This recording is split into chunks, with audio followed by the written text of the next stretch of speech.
माता पार्वती भगवान शिव से विवाह करना चाहती थीं। सभी देवता इस रिश्ते से खुश थे और सभी चाहते थे कि पर्वत राजकन्या माता पार्वती और भगवान शिव का विवाह हो।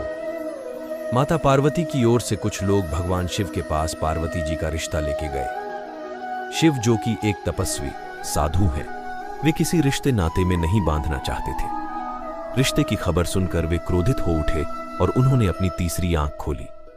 उसके प्रकोप से रिश्ता लेके आए लोग भस्म हो गए।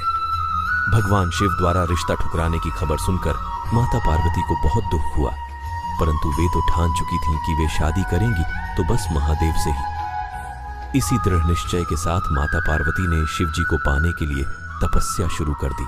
उनकी तपस्या से सभी जगह हाहाकार मच गया। बड्ढे बड्ढे पर्वत भी डगमगाने लगे। इन सभी बातों का जब भगवान शिव को स्मरण हुआ, तब उन्होंने अपना ध्यान तोड़ा और अपनी आंखें खोली।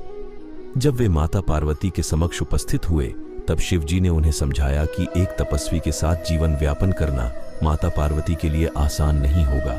लेकिन माता पार्वती ने तो जैसे जिद ही पकड़ डी आंच ली थी कि वे शादी करेंगी तो बस महादेव से।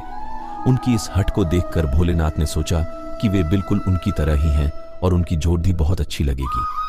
भोलेनाथ मां पार्वती से शादी करने के लिए मान गए और यह सुनकर न केवल मां पार्वती अपितु समस्त देवगण भी बेहद प्रसन्न था।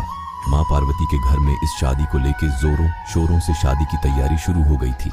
अब समस्या यह थी कि भगवान शिव एक तपस्वी थे और उनके परिवार में कोई नहीं था। उन्हें शादी की रस्मों का कोई अंदाजा नहीं था। मान्यता यह थी कि वधू का हाथ मांगने शादी के दिन वर को अपने परिवार के साथ ही आना पड़ता है, लेकिन भगवान शिव के परिवार में तो कोई नहीं था। ऐसे में महादेव ने डाकिनियां, भूत प्रेत और चुड़ैलों को अपनी बारात में शामिल होने को कहा। भगवान शिव तो इस बात से भी अनजान थे कि शादी के लिए तैयार कैसे होते हैं। डाकिनियों ने भगवान शिव के शरीर पे भस्म लगा दिया और हड्डियों की माला पहना दी, जो कि उनके घरों की परंपरा होती होगी। अब भगवान शिव की बारात, जिसमें भूत प्रेत थे, नाचते गाते मां पार्वती के द्वार पहुंची। सभी लोग, जिसमें मां पार्वती के घर वाले और देवतागण थे, हैरान रह गए। भूतों को देखकर घर की महिलाएं डरकर वहां से भाग गई।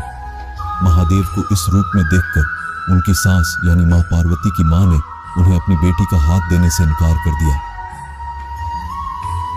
माता पार्वती और शिव जी के विवाह की परिस्थितियों को बिगड़ता देख पार्वती जी ने महादेव से अनुरोध किया कि वे उनके रीति रिवाजों के मुताबिक शादी करें।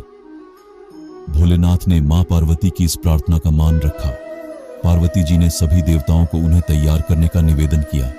इसके बाद भोलेनाथ को दैवीय जल से स्नान कराया गया और उन्हें खूबसूरती से फूलों की मालाओं से तैयार किया।